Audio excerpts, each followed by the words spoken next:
오늘 첫 번째 본문 요한복음 14장 16절부터 20절까지의 말씀을 저와 여러분이 같이 한 목소리로 함께 봉독하시겠습니다. 내가 아버지께 구하겠으니 그가 또 다른 보혜사를 너희에게 주사 영원토록 너희와 함께 있게 하리니 그는 진리의 영이라. 세상은 능히 그를 받지 못하나니 이는 그를 보지도 못하고 알지도 못함이라. 그러나 너희는 그를 아나니 그는 너희와 함께 거하시며 또 너희 속에 계시겠습니다. 내가 너희를 고아와 같이 버려두지 아니하고 너희에게로 오리라. 조금 있으면 세상은 다시 나를 보지 못할 것이로되 너희는 나를 보리니 이는 내가 살아있고 너희도 살아있겠습니다. 그날에는 내가 아버지 안에 너희가 내 안에 내가 너희 안에 있는 것을 너희가 알리라. 두 번째 본문입니다. 요한복음 16장 7절부터 15절까지입니다. 역시 저와 여러분이 같이 한 목소리로 함께 봉독하시겠습니다. 그러나 내가 너희에게 실상을 말하노니 내가 떠나가는 것이 너희에게 유익이라. 내가 떠나가지 아니하면 보혜사가 너희에게로 오시지 아니할 것이요 가면 내가 그를 너희에게로 보내리니 그가 와서 죄에 대하여 의에 대하여 심판에 대하여 세상을 책망하시리라. 죄에 대하여라 함은 그들이 나를 믿지 아니하며 의에 대하여라 함은 내가 아버지께로 가니 너희가 다시 나를 보지 못하며 심판에 대하여라 함은 이 세상 임금이 심판을 받았습니다. 내가 아직도 너희에게 이를 것이 많으나 지금은 너희가 감당하지 못하리라. 그러나 진리의 성령이 오시면 그가 너희를 모든 진리 가운데로 인도하시리니 그가 스스로 말하지 않고 오직 들은 것을 말하며 장래 일을 너희에게 알리시리라. 그가 내 영광을 나타내리니 내 것을 가지고 너희에게 알리시겠습니다.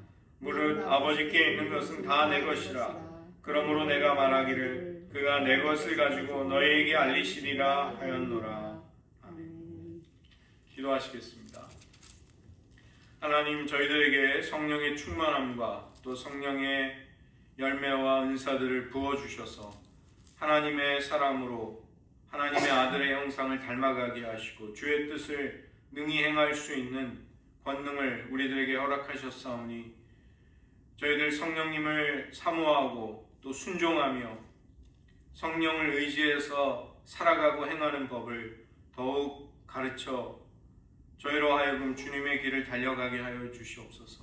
모든 말씀 예수님의 이름으로 기도드립니다. 오늘부터 또 몇 주에 걸쳐서 성령 충만함에 관한 기독교 신앙의 그런 영성들을 다루도록 하겠습니다. 기독교 신앙의 핵심, 이 기독교 영성이라는 주제를 논할 때 당연히 성령님이라는 이 하나님의 본질, 이것을 빼놓고서는 우리가 사실 생각조차 할 수 없는 것이죠. 제가 그 유학을 와서 그 조직신학 교과서를 쓴 앨리스터 맥그라스라는 영국의 신학자의 책으로 공부를 했는데 서구권에서는 그 사람의 그 신학자의 책이 널리 사용이 됩니다. 그분이 이야기하기를 성령님은 오랫동안 삼위일체의 신데렐라처럼 취급을 당하셨다. 다른 두 언니들은 신학의 파티장에 계속 참석해 왔지만 성령님은 그때마다 매번 홀로 남겨지셨다. 무슨 얘기냐면 그 신데렐라의 두 언니는 파티가 열리면 거기에 가지만 신데렐라는 이제 의붓딸이라고 가지 못했죠. 그런 것처럼 성부 하나님과 성자 예수님에 관한 진리는 늘 신학자들에게 주목받고 각광을 받고 연구가 되고 사람들에게 널리 이제 알려지고 학습이 되었지만 성령에 관한 진리는 무언가 숨겨지고 가르쳐지지 않고 주목받지 못했다는 것입니다. 그것은 왜 그런가 하면 성령님 그분이 아버지와 아들을 영화롭게 하시는 정말 겸손하고 거룩한 영이시기 때문에 그런 것이죠. 자기를 과시하거나 자기를 드러내는 것이 성령님의 행하심의 의도와 목적이 아니었다는 것입니다. 대다수의 그리스도인들도 성령의 존재, 성령이 계시다는 것 당연히 인정하고 알고 있습니다. 그러나 주로 하나님 아버지와 예수님과의 관계에 대해서는 우리가 기도도 하고 소중하게 생각하고 초점을 맞추지만 성령님을 어떻게 모시고 살아갈 것인가, 이것에 대해서는 우리가 무언가 제한을 받고 있었다는 것입니다. 그런데 이제 20세기에 들어서면서 변화의 바람이 불어온 것입니다. 성령님의 사역과 성령님의 인격에 관한 조명이 시작이 되고 연구가 시작이 되고 많은 사람들이 깊은 영적인 체험 속으로 들어가게 되면서 오늘날 교회가 복음을 통해서 확장되고 부흥하는 데 있어서 언제나 성령을 귀하게 여기고 소중하게 여기고 성령의 역사에 깊이 나아갔던 교단들, 이제 그런 교단들을 중심으로 부흥이 온 것입니다. 주류를 이루었던 기성교단들, 예를 들어 장로교는 전 세계적으로 볼 때 사실 얼마 남지 않은 아주 작은 교단에 불과합니다. 그러나 오순절이라든가 은사운동을 하는 이런 교단들, 그런 교단들은 상당한 부흥을 경험하고 빨리 성장했던 것이죠. 사도행전을 보시면 초대교회 이후로 이 성령의 역사는 기독교가 형성이 되고 기독교가 보편적인 신앙과 종교로 자리 잡는 데 있어서 이 성령의 충만함에 관련이 된 영성, 이것은 결코 빼놓을 수가 없는 것입니다. 사람들이 이 성령의 충만함에 관해서 완강한 거부를 한다거나 혹은 지나친 집착을 하는 식으로 양극단, 너무 좀 극단으로 치우친 그런 경향을 가지게 되고, 그 때문에 성령 충만에 관한 본질이 사실은 좀 제대로 온전히 이해되거나 취급을 받지 못하는 부분도 있는 것입니다. 거부를 하는 쪽의 입장은 경험에 대해서 너무 그렇게 무게와 비중을 두는 것을 불편하게 여긴다든지, 그 다음에 성령의 역사가 임하게 될 때 인간이 그것을 미리 계획하거나 통제하지 못하는 것에 대한 두려움, 그 다음에 신학적인 그런 경직된 태도, 성령의 초자연적이고 인간의 이해와 인간의 지혜를 뛰어넘는 그런 성령의 역사하심에 대해서 이게 잘 감당이 되지 않았던 것이죠.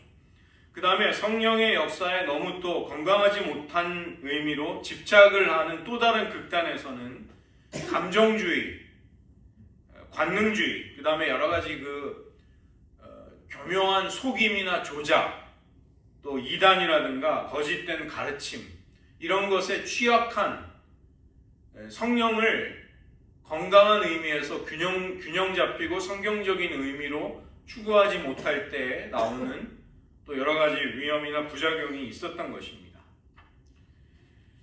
그러나 우리는 성령을 말씀이 우리에게 가르치고 있는 대로 활짝 열린 마음을 가지고 검증하고 또 참여하고 분별하는 그런 지혜가 필요하고, 또 성령의 역사, 성령이 우리를 하나님과의 사랑과 교제 속으로 이끌어 가시고 하나님의 일을 감당할 수 있는 능력을 부어주시는 그분의 역사하심에 대해서 우리는 깊이 알 필요가 있는 것이죠.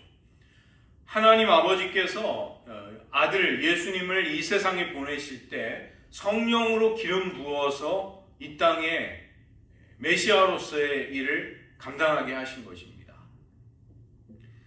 예수님은 오셔서 구원과 화해, 화목이라는 이 땅에서의 사명을 다 이루시고 아버지께로 돌아가실 때 보혜사를 또 보내주시는 것이죠. 그분이 바로 성령님이십니다.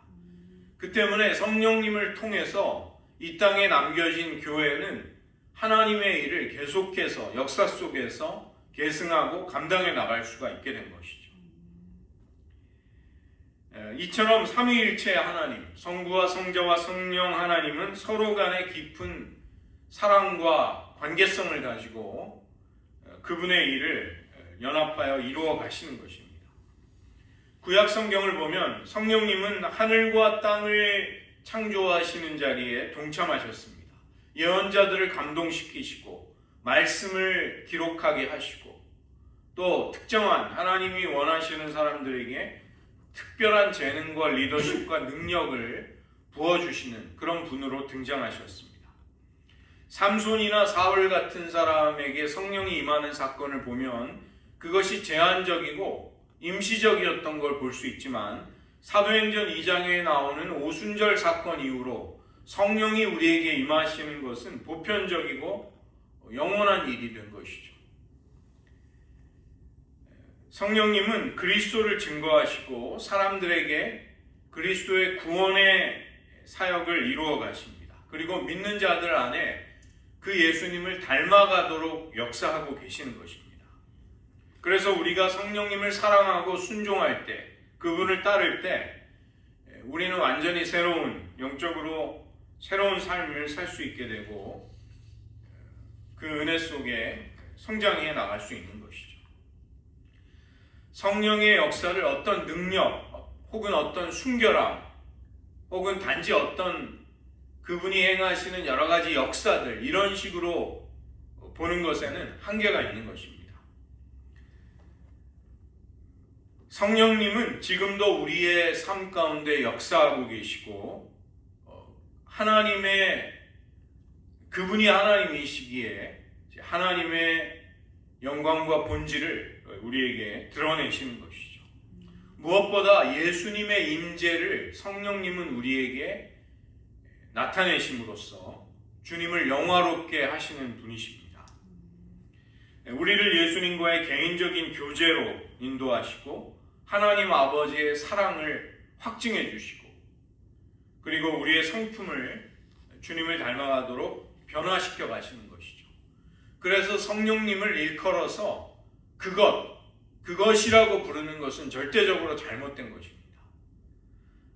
성령님은 살아계시고 우리를 사랑하시는 하나님이시고 인격이시기 때문에 어떤 힘이나 영향력이 아닌 것이죠. 예수님은 성령님을 오늘 말씀 속에서 보혜사, 파라클레토스라고 부르십니다. 이 파라라는 말은 곁에, 옆에 있다는 말이고 클레토스는 칼레오, 부르다는 말의 수동 분사입니다. 부르심을 받은 분. 부르심을 받아서 우리의 곁에서 우리를 도우시고 우리를 붙들어 주시고 우리를 힘주시도록 그렇게 부름을 받은 분이 바로 보혜사 성령님이신 것이죠. 그 때문에 영어 성경에 조력자, 위로자, 변호자, 대변자, 중보자, 힘을 주시는 분 이렇게 번역이 됩니다. 보혜사는 예수님이 우리를 위해 행하신 일이 실제적인 것이 되도록 역사하시는 분이신 것이죠. 그래서 성령의 역사가 아니고서는 우리는 하나님이 행하시는 그 생생한 일, 깊은 진리, 생명력이 넘치는 하나님의 은혜를 깨달을 수도 없고 또 체험할 수도 없는 것입니다. 성경을 보면 성령님은 여러 가지 풍성한 사역들을 하십니다. 오늘 16장 8절부터 11절을 보면 죄와 의로움에 대해, 심판에 대해 세상을 성령님은 책망하신다. 그래서 이런 성령의 사역이 없다면 사람들은 죄를 깨달을 수가 없고 하나님을 배반하고 대적한 자신의 비참한 영적인 실상을 제대로 볼 수가 없게 되는 것이죠. 그런 회개와 깨달음이 없이는 하나님을 향한 간절한 사모함, 사랑하는 마음도 역시 가질 수가 없게 되는 것입니다. 성령님은 거듭남을 통해 영생을 주시고 하나님의 자녀들에게 하나님의 성품을 심어주셨습니다. 그 결과로 죄로 죽었던 우리가 새로운 피조물이 되어서 하나님께 산 자, 하나님을 향하여 살아있는 자가 되게 하시는 것이죠. 그리스도 안에서 모든 믿는 자들이 성령으로 인해 세례를 받아 한 몸이 되게 하신다. 고린도전서 12장 13절입니다. 우리는 성령님에 의해서 세례를 통해 하나님의 가족이 되는 것이죠. 그 다음에 약속의 성령은 하나님이 우리에게 주신 기업의 보증이 되십니다. 구속의 날까지 성령의 인치심을 통해 하나님은 우리에게 약속하신 바를 보증해 주시는 것이죠. 우리가 집을 사거나 자동차를 살 때 이제 보증금, 담보를 주죠. 다운 페이먼트. 하나님 아버지께서는 우리에게 성령을 보증으로 주시는 것입니다. 하나님의 모든 약속하신 바가 우리에게 반드시 허락되고 주어진다는 보증으로서 성령을 받은 것입니다. 그 다음에 성령님은 오늘 말씀에 의하면 14장 16절과 17절 모든 믿는 자 안에 거하시는 분이십니다. 우리의 육체는 성령이 거하시는 전이 되는 것이죠.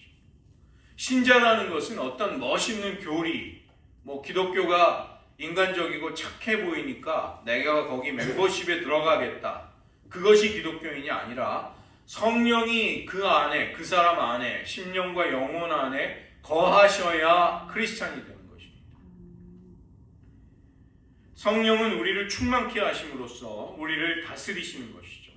술 취함으로 술의 지배를 당하듯이 성령의 충만함은 우리로 하여금 하나님의 영의 다스리심, 그분의 통치를 받는 놀라운 삶을 살게 하는 것입니다.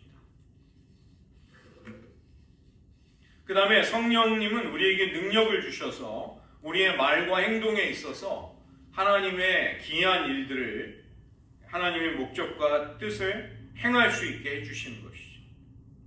그 다음에 하나님의 사람들을 감동시켜서 성경을 기록하게 하신 분도 성령님이십니다.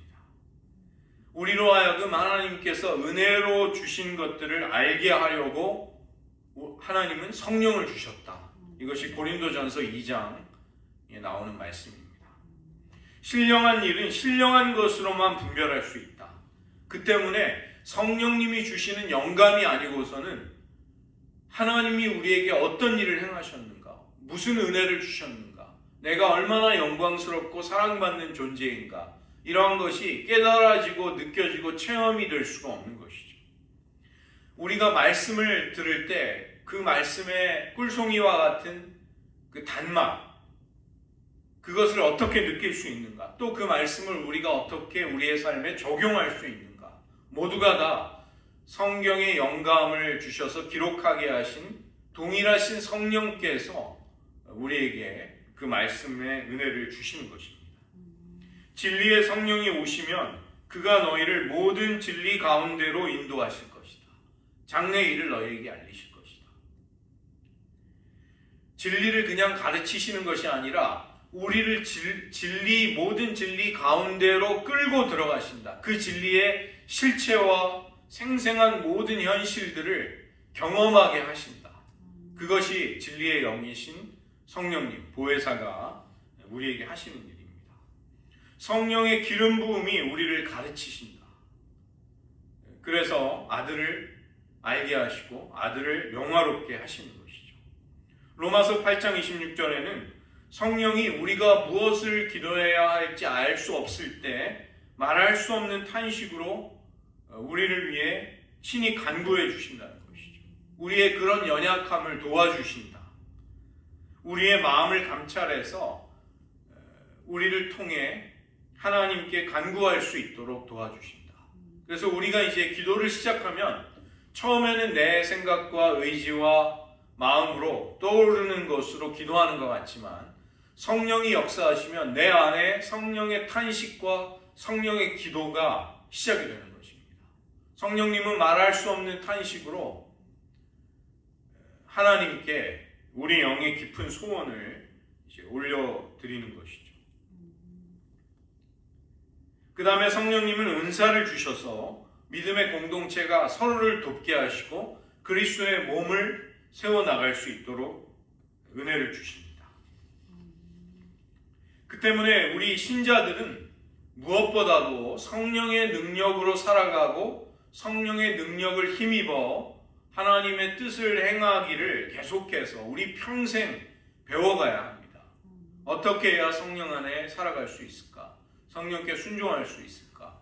내 삶에 성령님을 근심케 하고 성령의 역사를 소멸했던 죄가 무엇인가, 이런 것을 성찰하고 극복해 나가고, 그것이 그런 데서 이제 영적인 진보와 성장이 일어나는 거죠. 그 때문에 우리가 매 순간 성령을 의지하지 않고서는 그리스도가 내주하시는 이 기독교 신앙의 영광스러운 삶을 살아낼 수가 없는 것입니다. 성화되고 거룩하다는 것은 상태만이 아니라 과정 모두를 포함하는 것이죠. 예수님이 우리에게 행하신 일을 성령께서 역사하시면서 우리의 삶에 그것들이 생생한 현실이 되게 하십니다.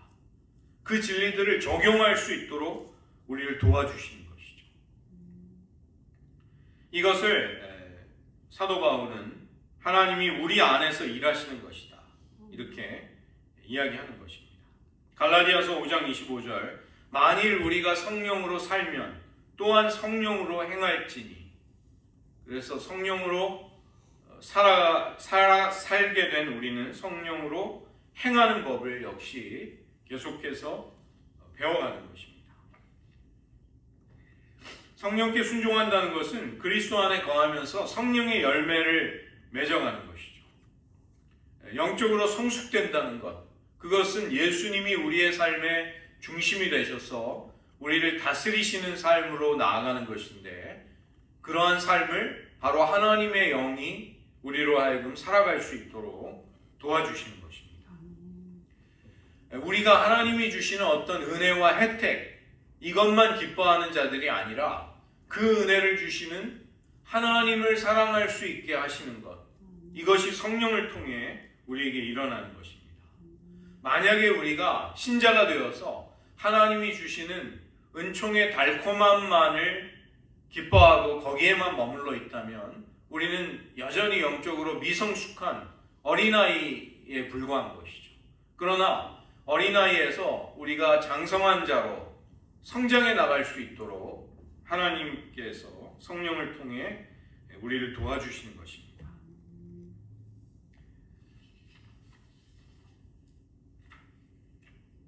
많은 신자들이 이런 성령의 능력으로 살아가는 것보다 자꾸만 자기 자신의 힘으로 무언가를 하려는 오류에 빠지는 것이죠. 그 때문에 신앙생활이 힘들고 고통스럽고 또 믿음의 진보가 더디게 되는 것입니다. 어떤 그리스도인들은 너무나 세상적인 생각, 그러니까 믿음으로 생각하고 성령의 인도를 따르는 법을 배우지 못하게 된다면 불신자와 다를 바 없는 삶에 머물러 있게 되는 것이죠. 생각하는 것이나 행동하는 것이나 선택하는 것이 너무나도 신자답지 않은 삶, 그런 삶을 사는 것입니다. 하나님을 우리의 생각의 틀에 가두거나 통제하거나 조정할 수 없음에도 God in the box, 그런 말이 있습니다. 상자 안에 두는 하나님, 우리가 그 하나님을 뭔가 우리가 쉽게 통제하고 우리의 제어와 그런 것 안에 이제 부담 없이 다루기 쉽게 하나님을 자꾸 축소하려는 그런 경향이 있는 것이죠. 왜냐하면 너무 광대하신 하나님이 우리에게 임하셔서 우리가 원하지도 않고 우리가 생각할 수도 없는 일들을 행하실 때 우리는 강한 거부감을 느끼거나 반발하거나 도망치거나 마음이 위축되거나 하나님의 그런 엄청난 역사들을 오해한다거나 이런 연약함이 우리에게는 있는 것입니다. 그 디이즘이라는 사상이 있는데 D-E-I-S-M, 디이즘, 이신론이라고 번역이 됩니다. 이건 뭐냐면 시계공이 자동으로 작동하는 오토매틱 시계를 만들고 그 자리를 떠나듯이 하나님은 온 세상을 도덕률과 인과율로 작동하는 세상으로 만들어 놓은 다음에 그 세상이 저절로 굴러가니까 세상에서 그냥 떠나가 버리신다. 세상 일에 관심을 두지 않으신다. 이런 생각을 이신론이라고 합니다. 그런데 만약에 이런 근거 없는 하나님에 대한 생각의 관점에 빠지게 되면 하나님이 더 이상 자기 백성에게 말씀하시지 않는다. 그분은 친밀한 분이 아니다. 하나님과 교제하는 것은 대단히 어렵고 힘든 일이다. 이런 생각에 빠지게 되는 것이죠. 그러나 그것은 절대로 잘못된 생각입니다. 우리가 성령께서 하시는 놀라운 일들에 우리들의 마음을, 생각을 꽁꽁 닫아 걸게 되면 하나님의 능력이 우리의 삶에 흘러오는 것을 우리는 자꾸만 막고 방해하는 입장이 되는 것입니다.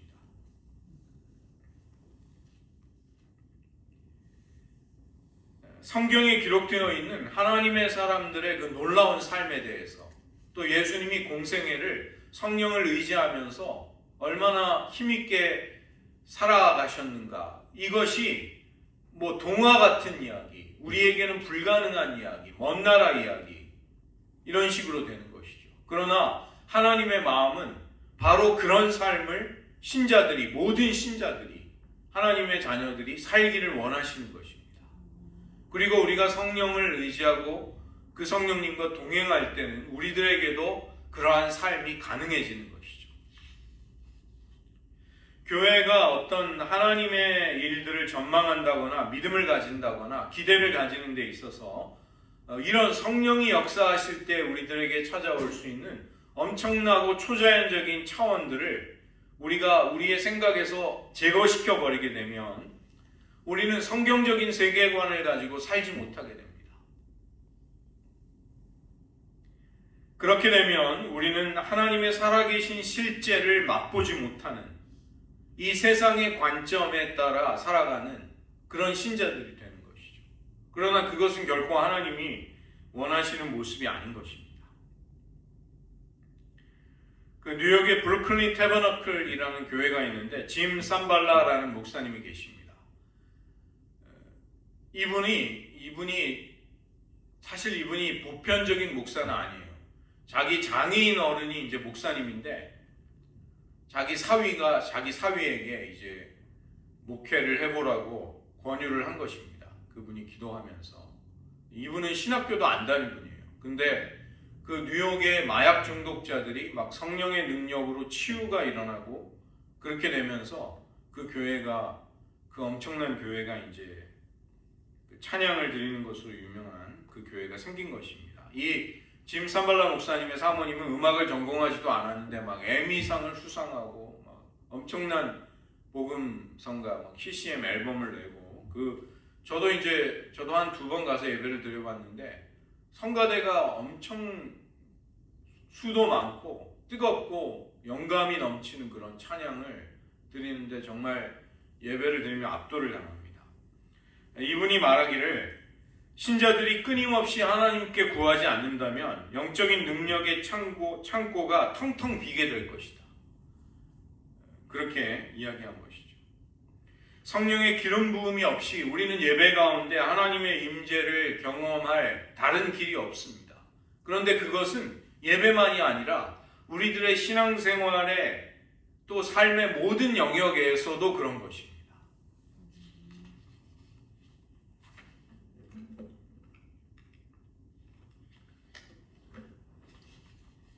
우리에게는 성령의 불과 말씀의 빛, 이 모두가 필요한 것이죠.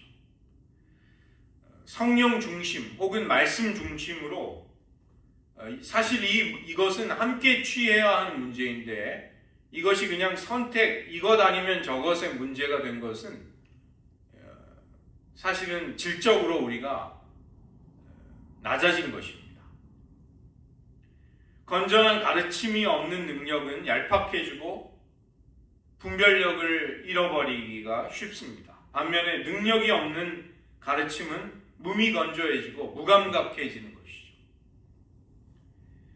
성령님은 능력과 진리, 행동과 말, 경험과 해석, 이러한 것들이 우리의 신앙 속에서 온전히 하나가 되도록 역사하시는 분이십니다.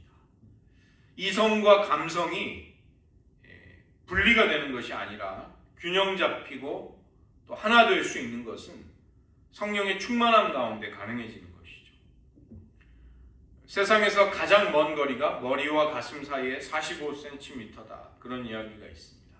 성령께서 역사하시면 우리의 머리와 우리의 가슴이 우리의 신앙 안에서 하나가 될 수 있는 것이죠.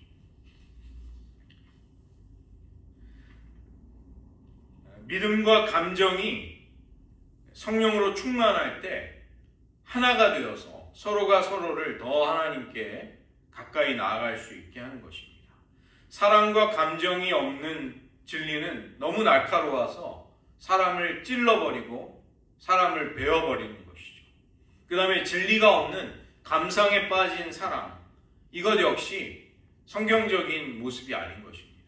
값싼 감상주의, 눈물 흘리고 굉장히 은혜 받는 것 같은데 바로 교회 문을 나서자마자 옛 삶으로 그냥 다시 돌아가 버리는 어이없는 삶. 에베소서 4장 15절에 보면 오직 사랑 안에서 참된 것을 하여 범사에 그에게까지 자랄지라 그는 머리니 곧 그리스도라. 사랑 안에서 진리를 말할 수 있어야 하는 것입니다. 그것이 이제 성령이 우리에게 행하시는 것이죠. 우리가 그리스도의 몸을 이루고 있다는 것은 그런 면에서 큰 축복이 되는 것입니다. 그리스도의 몸의 각 지체들은 서로 다른 기질과 경험들을 가지고 하나님을 섬기는 그런 다양성을 이루게 됩니다. 그래서 우리는 그리스도의 몸, 공동체 속에서 이제 도움을 받게 되고 또 나에게 부족함을 채워갈 수 있는 것이죠. 성령의 역사들이 너무나 다양하고 세세하게 일어났지만 역사 속에 최근에 일어난 세 가지의 큰 물결이 있습니다. 20세기에 들어와서 오순절 운동과 은사 쇄신 운동, 그리고 제3의 물결이라는 그런 성령의 역사하심이 있었습니다. 오순절 운동은 19세기 성결 운동에 뿌리를 두고 있는데 중생을 하게 되면 우리가 거룩해지는 성화를 이루어 나갈 때 그것을 성령의 사역이라고 강조했던 것입니다. 1901년에 찰스 파함이라는 분이 이제 주도하는 부흥이 캔자스주의 토페카라는 곳에 있는 베델 성경학교, 거기에서 성령의 부흥 운동이 일어납니다. 그래서 그 자리에 있던 많은 사람들이 방언의 은사를 체험하게 돼요. 여기에서 이 찰스 파함은 사도행전 2장에 나오는 오순절 사건과 그것을 거기 이제 일어난 성령의 부흥 운동을 연결시켜서 성령 세례의 증거로 보았던 것입니다. 1906년에 이 찰스 파함의 캔자스 주에서 일어난 성령 운동에 영향을 받은 흑인 목회자였던 윌리엄 세이모어가 LA로 가서 역시 이제 성령에 관해 설교하고 부흥이 일어나게 되죠. 그게 이제 아주사 스트리트, 아주사 리바이벌이라고 부르는 그 부흥 운동이 북미와 전 세계로 빠르게 펼쳐나가게 됩니다. 거기에서 이제 하나님의 성회 같은 오순절 성결교단, 이런 교단들이 이제 생겨나게 된 것이죠. 그 다음에 은사쇄신 운동은 북미의 1960년대 초에 북미의 여러 곳에서 동시다발적으로 일어났는데 제도권 교회가 영적으로 어떻게 새로워질 수 있는가, 성령의 세례와 은사들을 통해 새로워질 수 있다는 것을 이 부흥 운동이 또 강조했던 것입니다. 그래서 이들은 이제 교단 안에 그냥 남아있는 채로 하나님의 역사를 교회 안에 가져오려고 했던 것이죠. 여러 곳에서 부흥 운동이 일어났습니다.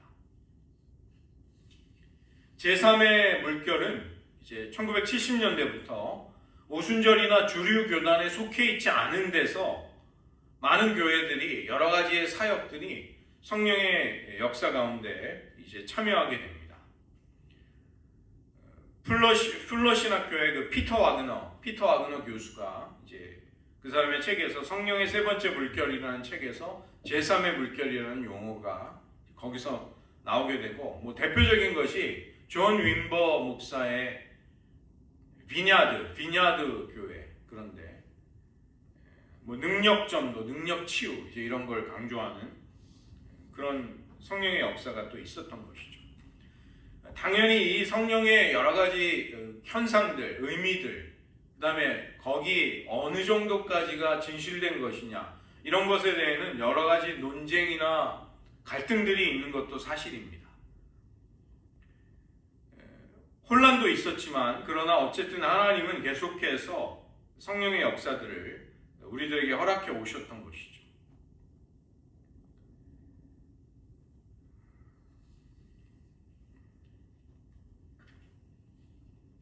문제는 이 성령 중심의 신앙을 추구하든 말씀 중심을 추구하든지 간에 장단점이 있는 것입니다. 그래서 우리는 성령의 충만함을 사모하면서 장점을 배우고 취하기 위한 노력을 할 필요가 있는 것입니다.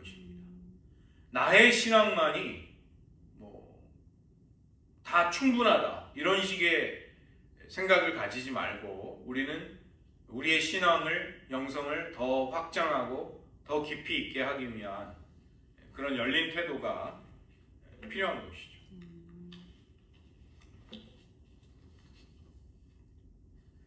19세기 후반에 웨슬리안 선교 운동에서는 성령 세례를 두 번째 축복이라고 불렀습니다. Second blessing.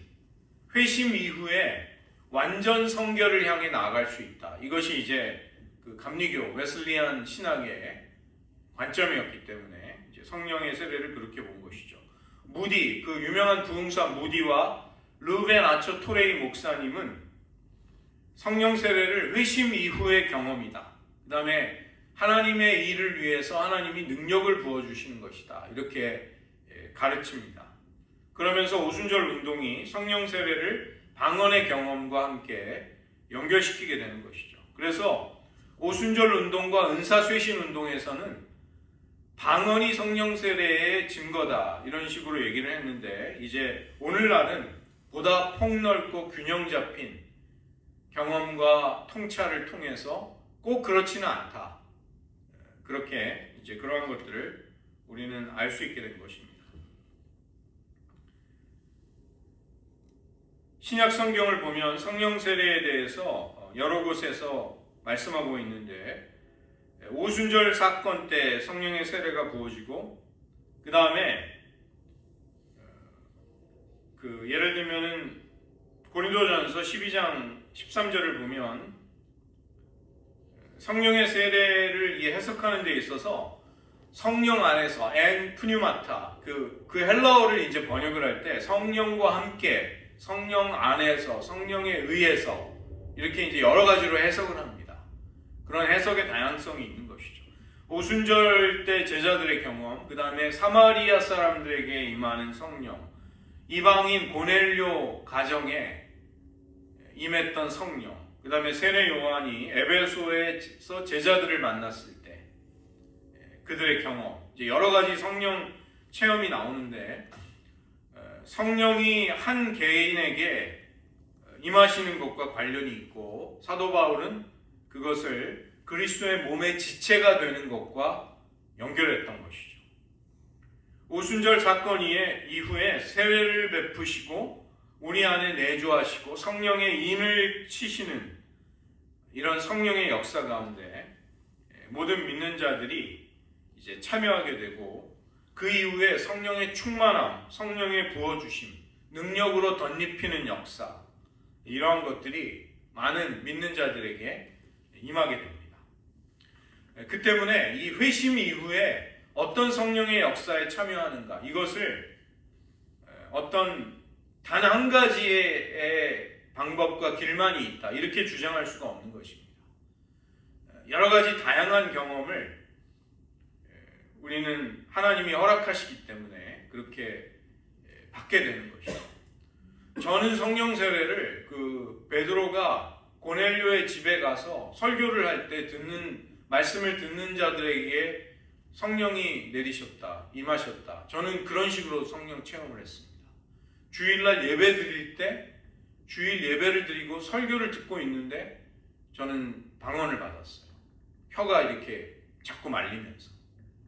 그렇지만 다 그게 표준적이거나 모든 사람의 경험은 될 수 없는 것이죠.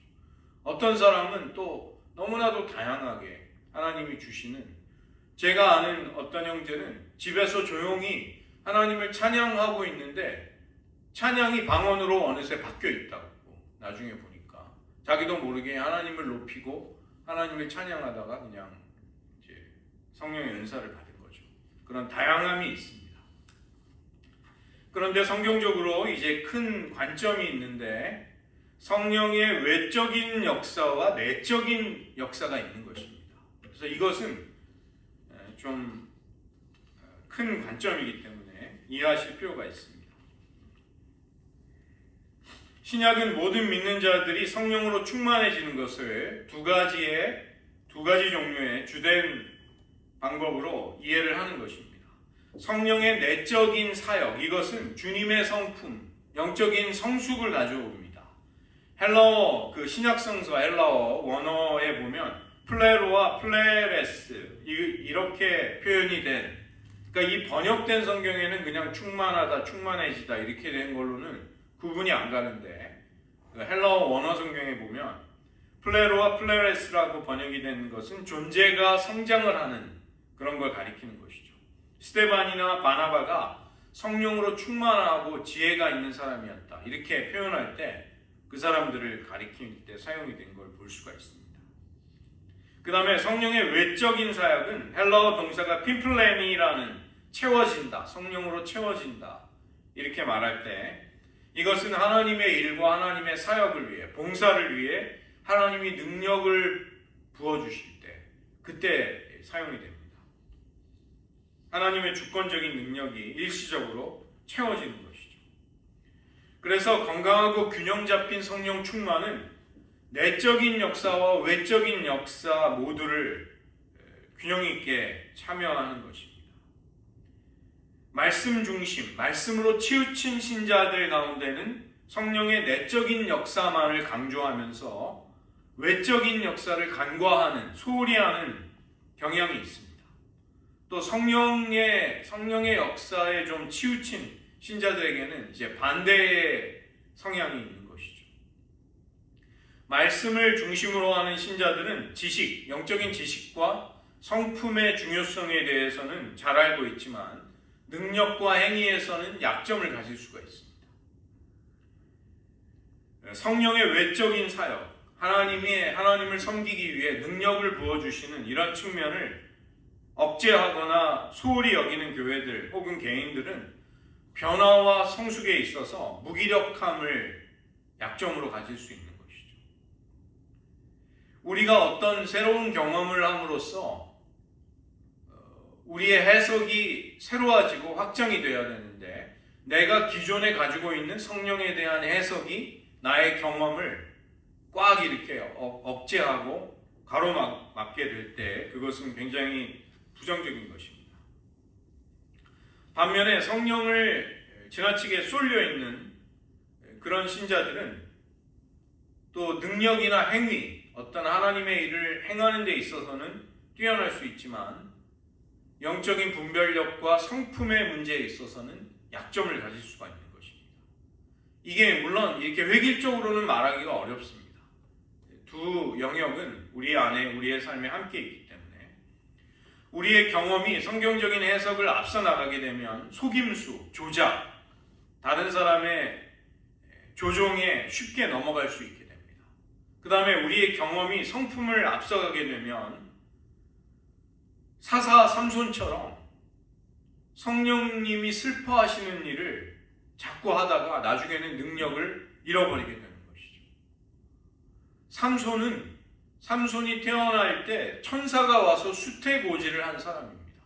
그런 사람이 예수님, 세례 요한 몇 명 되지 않아요. 성경에 보면 엄청난 사람이었는데 그의 생애가, 그는 들릴라를 보고 블레셋 여자를 보고 창기를 보고 아무 데나 들어가고, 그 다음에 죽은 사자 시체에 꿀이 있을 때 원래 나시리는 그걸 먹으면 안 되잖아요. 자기를 거룩하게 해야 되기 때문에. 근데 거리낌이 없이 먹어버립니다.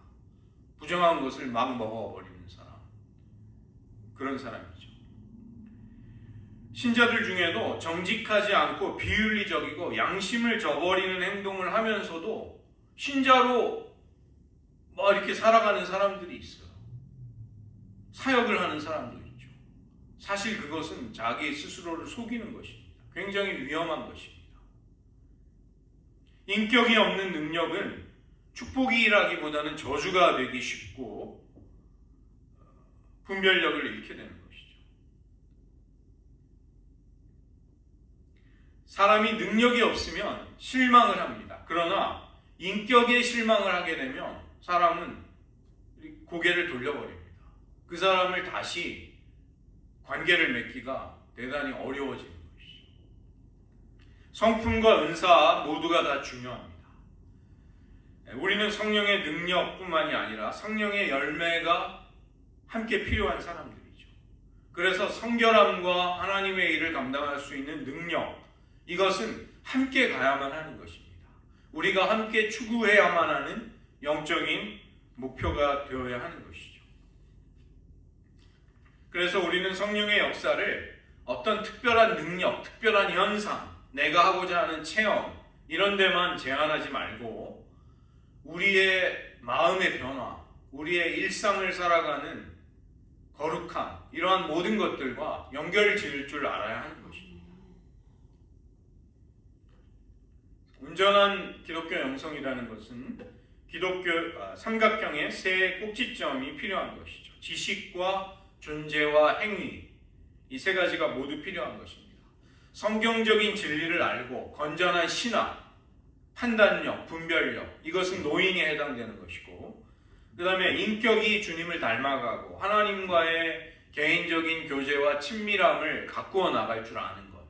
그래서 우리의 존재가 자꾸만 주님을 닮아가는 쪽으로 성장해 가는가. 이게 being, 우리의 존재의 문제고, 그 다음에 doing은 하나님께서 주신 은혜와 능력을 받아서 또 그런 은사들을 개발하면서 하나님과 이웃을 유익하도록 섬기는 것이죠. 선교도 하고 전도도 하고 다른 이들을 돕기도 하고, 이것이 이제 균형 잡혀 있을 때 우리는 온전한 영성이 되는데, 이 세 삼각형의 꼭지점의 어느 하나라도 우리가 소홀히 여길 때 그것은 찌그러지게 됩니다. 이 균형이 무너지게 되는 것이죠. 우리는 인간이기 때문에 사실은 이 완전한 균형을 예수님처럼 이루기는 어렵습니다. 우리는 살아온 배경, 그 다음에 타고난 기질, 우리가 경험해 온 것들, 내가 어떤 신앙의 공동체에 속했는가, 이런 여러 가지의 문제 요인들로 인해서 사실 우리는 어떤 성향에 더 끌릴 수도 있고 그렇지 않을 수도 있는 것이죠. 그러나 어쨌든 우리는 그리스도의 몸 안에 속해서 우리를 정직하게 하나님 앞에 드러내고 지체들 앞에 우리의 참된 실상을 빛 가운데 드러낼 필요가 있는 것입니다. 그것을 통해 우리는 도움을 받고 성장을 위한 깨달음을 얻고, 또 다른 지체들을 통해 도움을 받고, 또 내가 다른 이들의 필요와 부족함, 연약함을 도와주기도 하면서 우리는 힘을 합쳐서 하나님을 추구해 나갈 수 있는 것이죠. 여러분 모두가 다 성령님의 인격과 사역에 대해서 체험하신 바가 있으실 것입니다. 한번 여러분 이 시간 기도하시면서 하나님, 저에게 어떤 소중한 은혜를 주셨습니까? 어떠한 성령의 역사를 제가 신앙생활을 하면서 체험하게 하셨습니까? 한번 되돌아보시기 바랍니다. 우리의 성향, 어느 쪽에 속해 있을까요? 우리는 말씀 중심에 좀 더 마음이 끌릴까요? 아니면 성령의 임재와 역사와 능력과 은사들을 체험하는데 더 활력과 기쁨이 넘칠까요? 우리의 교회, 우리의 신앙적인 배경, 성향, 소속들, 이러한 것들이 영향을 줄 것입니다. 그러나 우리는 마음을 열고 성령의 그 엄청난 역사하심, 풍성하고 다양한 은혜, 이것을 사모할 수 있는 사람이 되어야 하겠습니다. 성령의 외적인 사역, 우리에게 능력을 주시고 은사를 주시고 하나님을 섬기고 이웃을 유익하게 할 수 있는 하나님의 기름 부음을 우리는 사모해야 하겠습니다. 아울러서 우리는 성령님의 내적인 역사하심, 주님의 마음을 닮아가게 하시고 거룩하게 하시고 성령을 근심케 하며 성령의 역사를 소멸했던 그 죄악들을 우리의 삶에서 몰아내면서 영적으로 싸우면서 주님을 닮아가기를 우리는 추구해야 하겠습니다. 이런 성경적이고 또 균형 잡힌 성령에 대한 이해와 추구가 있으시기를 축원드립니다.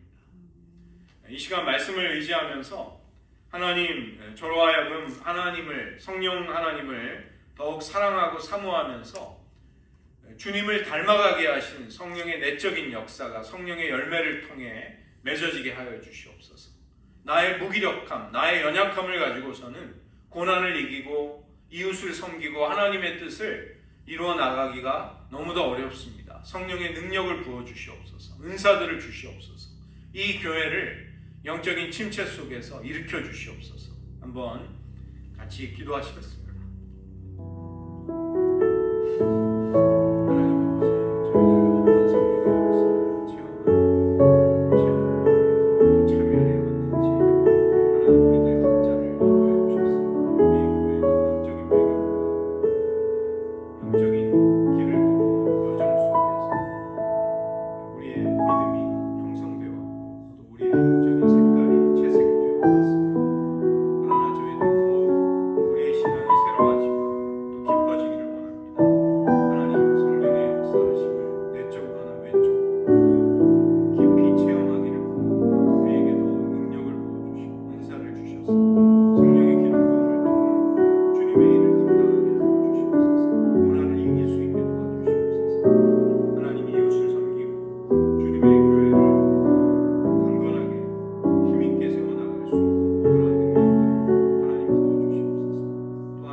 아니라면 저희를 어떻게 하나님을 사랑하며 하나님을 끝까지 신실하게 따를 수 있겠습니까?